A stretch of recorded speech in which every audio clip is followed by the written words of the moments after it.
Well, the Blue Jays even up the series at 1 game apiece as they get the victory at Rogers Center 6-4 over the Houston Astros.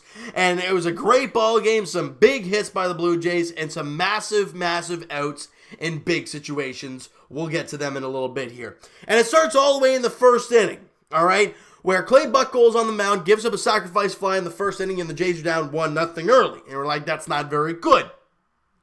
However, in that first inning still, Yordan Alvarez crushes the ball to left center field, and I'm thinking this ball has a chance to go. But Derek Fisher runs it down, crashes into the wall, and Jose Altuve's rounded second, already headed to third. He's got to turn around and go back to first. He misses second base, got to go back and tag second, and by that time, the ball's already been thrown to Bichette, back to Rowdy, and it's a double play, and the inning is over. Why were the Blue Jays so good in 15 and 16? Their defense was incredible. Good pitching and good defense beats good hitting no matter what. And you saw that there. Imagine if that ball drops or it hits off the wall because he's too scared to get hit by the wall. Altuve's already rounded second, heading to third. He's coming home to score, and it's a 2-0 game. Alvarez is probably going to end up at second, and the inning continues. But instead, you get the out, you get the double play, and the inning is over, and you're only down 1-0. I mean, it was massive to get that out. And then you go to the bottom of the third inning where the Blue Jays start cooking offensively. We haven't seen this yet in this series, but again, Bichette grounds out to lead off the inning, but then Kevin Biggio walks in a full count. The guy walks almost every game. It's incredible. Then Vladimir Guerrero Jr. walks, and hey, we got 2 on and 1 out here. You gotta capitalize in a big situation. And then Randall Grichuk singles to left field. A big hit by Grich. Biggio comes in. Guerrero tries to get to third. Tries to sweep his arm around and slide in safely. Instead, he gets tagged out. But the run does come in. And the Jays have tied the game at 1. All right. And it was a great job there by the Blue Jays getting a run in that inning. Then, Teoscar Hernandez comes up in that same inning. And he crushes a ball. And it was a curveball down and in, and he gets barrel the ball and hits a high booming drive to left field, and it leaves the ballpark for a 2-run shot. A 2-out, 2-run shot by Teoscar Hernandez to put the Jays up 3-1. Again, timely hitting and good defense and good pitching is going to win you every single ball game. And the Blue Jays had timely hitting. 2 on and 1 out, you get the RBI single. Then you get out, and then you get the thrown out. Oh, well, you still have a runner scoring position, though. With 2 out, you can still take the lead.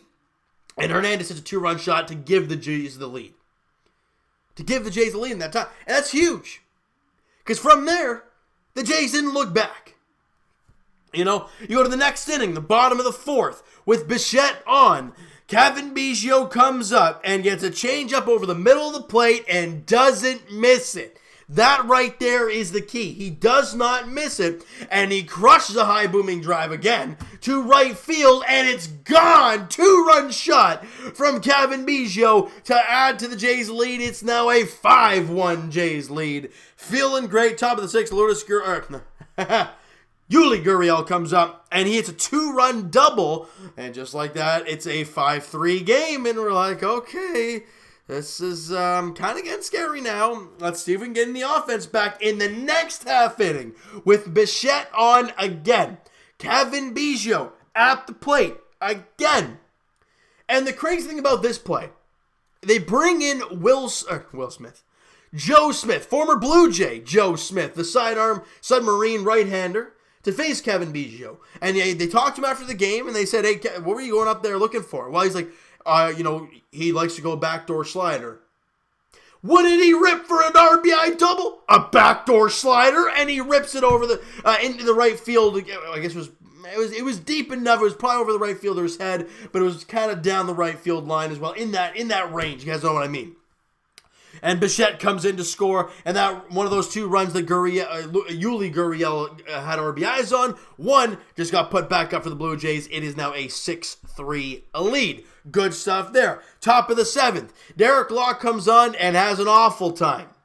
They bring in Buddy because bases loaded walk to Alex Bregman to make it a 6-4 ball game to bring up Yordan Alvarez. They bring in the lefty Buddy Boshears to come in, and I gotta say, this is a mixture of Buddy Boshears and Danny Jansen's incredible baseball mentality and their IQ.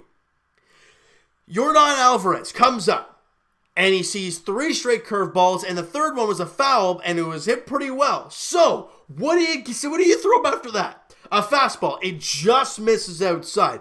If you're a Yordan Alvarez, you're thinking, okay, he's going to go back to the curveball. He showed me the fastball. There you go. Buddy Boshears gives him another fastball, and he can't pull the trigger. Strike 3 called, inning over. You got to play with the hitter's mind. Make them guess. And they guess wrong, they look stupid, and that's what happened to Yordan Alvarez in the bases loaded 2-out situation in the 2-run ball game. And like we talked about, guys, you get those opportunities late, you don't capitalize, you don't usually win ball games. They had the bases loaded 2-out, they couldn't capitalize. And then they go to the, I think it was the top of the 8th inning. Jordan Romano goes out there, hits a batter, walks a guy, and I'm thinking, oh God, Jordan Romano, I want to like you, kid. Let's see what you can do. And again, a great job of working out of trouble and getting out of the inning, going a clean inning for Jordan Romano. Yeah, he gave up a walk to batter and hit a batter, but he struck out 2 guys to end the inning. And the Blue Jays still up 6-4. Huge innings for Jordan Romano in some tough situations. A 6-4 ball game against a really good Astros team, and he went out there and did a good job. So it's good to see for him. And then Ken Giles goes out there and strikes out the side. Oh, I think Ken Giles is back, baby. And they showed actually a stat after the game, or I think it was maybe before the game finished. The numbers between Roberto Osuna and Ken Giles dating back to when the trade occurred last year. And Ken Giles' numbers are quite a bit better. He's averaging 5 more strikeouts per 9 innings. The ERA is like 30 points less. He's blown 4 less saves. Ken Giles is like 31 for 32 as a Blue Jay. That's incredible. Where Osuna's blown 5. By the way, when I was away in Baltimore to be able to see the Orioles and Astros, I saw one of those blown saves, and it was quite fun to watch. But I gotta say, as much as we all want to rip Shapiro and Atkins for the return and blah, blah, blah, Ken Giles has been really good. Just the team's not very good right now. And I'm hoping they don't trade Giles. But if they do, it's in the offseason. That's just the way I see it. All right? So let's talk about the stats, guys, before we kind of quickly split off into the minor leagues because there's not much going on right now. Bo Bichette led off and had a great ball game. 2 for 5 with 2 runs scored. Kevin Biggio 2 for 3, had 3 RBIs. Obviously the RBI double and the 2-run shot. The home run for him, 2 runs scored, and he walked once. So a great day at the plate for Kevin Biggio. Excuse me. He's hitting .215 on the season. Slowly creeping that batting average up a little bit more. Excuse me, guys. And a .345 on base percentage for him. Good to see there. Vladimir Guerrero Jr., guys, 1 for 3 in the ball game. He walked once. It's good to see for Vladdy, hitting .280 with a .354 OBP. And I got to say, guys, look, Vladdy's having a very good season. He's hitting .280. His OBP went up 2 points from today's ball game. He's hitting .354 on base percentage, 15 home runs, 23 doubles, 47 runs scored. Actually, did he have a run scored today? No, he did not. 47 runs scored, 59 RBIs, and 42 walks. He's had a great season as Vladdy. He's just going to look to continue to improve and get better into next year, and it's going to be great to see.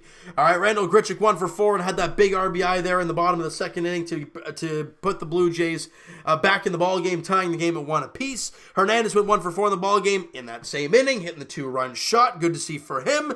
And Brandon Drury went 2 for 3 in the ball game with a walk. Good to see for him. And Danny Jansen 1 for 4. All right, and that was it for the offense. And Clay Buchholz picks up his first win as a Blue Jay. Good to see. And it wasn't bad. Like, there was points where he couldn't find the strike zone. He walked 5 guys. Yeah, that's not very good, especially against a team as good as Houston. You don't want to give them free passes, especially 5 of them. He went 5 2/3, only gave up 3 hits, 2 runs, 3 strikeouts. Yeah, he walked 5, but that 5 2/3 of 2-run ball. I'll take that any day from Clay Buchholz. And Tim Meza came out, I guess, faced 1 batter and walked him. And then Derek Law proceeded to give up, go into inning, give up 3 hits, walk 2, and give up an earned run. He had a tough time, did Derek Law, in his 1 inning. And Buddy Boshears obviously came in and faced Yordan Alvarez and struck him out. And Jordan Romano, we talked about him, and Giles, where he talked about him. So some good things for the Blue Jays today. They get back in the win column. They go back to feeling good against a pretty damn good team in the Houston Astros, the 88-49 Houston Astros. So to see the Blue Jays at 55-82 get a victory against them, it's nice. Do I expect a series victory? Yeah, I wouldn't say so. You know why? Justin Verlander's on the mound tomorrow. It's never a good sign. He's on the mound tomorrow. I'm assuming it's going to be a bullpen day for the Blue Jays. So 107 first pitch at Rogers Center in the finale of the 3-game set against the Astros. We have the minor leagues here real quick. And for the Buffalo Bisons, they play at 6:35 today. And it's on right now. Would you look at that? And they're down 2-0. And Thomas Pinone's pitching, guys. So if you want to, if you're thinking maybe Anthony Kay or Pearson's going, they're not, so it's okay. Don't worry about it. And down in Double-A, New Hampshire, they're playing right now as well. They were there, as last time I checked, they were down 2-0 to the Portland Sea Dogs, I want to say it is. Young guy, oh God, what was his name? Oh my goodness, can it come up here? Yes, Joey Murray on the mound for the New Hampshire Fisher Cats, and he's gone 3 innings, 3 hits, 2 runs, walked 2 and struck out 3. So, tough time for him there in the early couple innings, but had a scoreless third. Good to see for him. Logan Warmouth 1 for 2 at the top of the lineup, and that's it for right now. It's only the top of the 4th, so lots of ball to play. Obviously, Dunedin's season is over, and the Lansing Lugnuts play at 7:05 tonight. No Pardinho, nobody important, at least in my perspective, on the mound for Lansing today. So, guys, we don't have to worry too much about that. Vancouver, 7:05 first pitch, all right, as they play later tonight. I'm going to try and find out for you guys who's on the mound there tonight. Let's see. Diaz. I don't know who that is. So, there you guys have it. That's your little minor league update because there's not a lot. And I think as the season progresses for the Blue Jays, as it winds down, I guess, there's going to be less and less and less talking about the minor leagues because their seasons are going to be finishing within the next week or so. So it's going to get strictly Blue Jays, and the videos might get quite a bit shorter, but that's the way she goes sometimes. And you guys know that quote. Yeah, Trailer Park Boys, come on. You got to love that quote. Ray, love it. All right, so guys, thank you guys so much for listening and watching, guys. I really do appreciate it all this time. I know Jays fans, if you guys are still watching these videos, I commend you guys for sticking with me through this tough time because 55-82 ain't really fun to sit through day in, day out, but the finale of the series goes tomorrow against Houston, and we're one step closer to the season being over. All right, so guys, hit that like button if you guys enjoyed this one. Hit the subscribe button if you guys have not already. Comment down below your thoughts on the game, the video. What were your good things you liked about today's ball game? The not so good things about today's game? I want to hear your guys' thoughts on everything towards the Toronto Blue Jays team, the minor leagues, all that great stuff. Let me know in the comments below, guys. Check out my main man, Mo Buckets, on Twitter, Blue Jays Wave on Instagram. I was happily on their podcast yesterday evening. If you have not checked it out, please go do so on their Instagram page. There's a link in their Instagram bio for the podcast. There they have on, I think it's on iTunes. You guys can check that out. It was a lot of fun making it. Hopefully it's a lot of fun listening to it. All right, so guys, Twitter is down below. Follow up, send me a DM, do all that great stuff, and I'll talk to you guys in the finale of the 3-game set tomorrow afternoon, 1:07 first pitch at Rogers Center. Justin Verlander on the mound for the Houston Astros. Probably an opener, Wilmer Font type of day there tomorrow afternoon. Thank you guys so much for listening and watching. Hope you guys enjoyed the video. Talk to you guys then.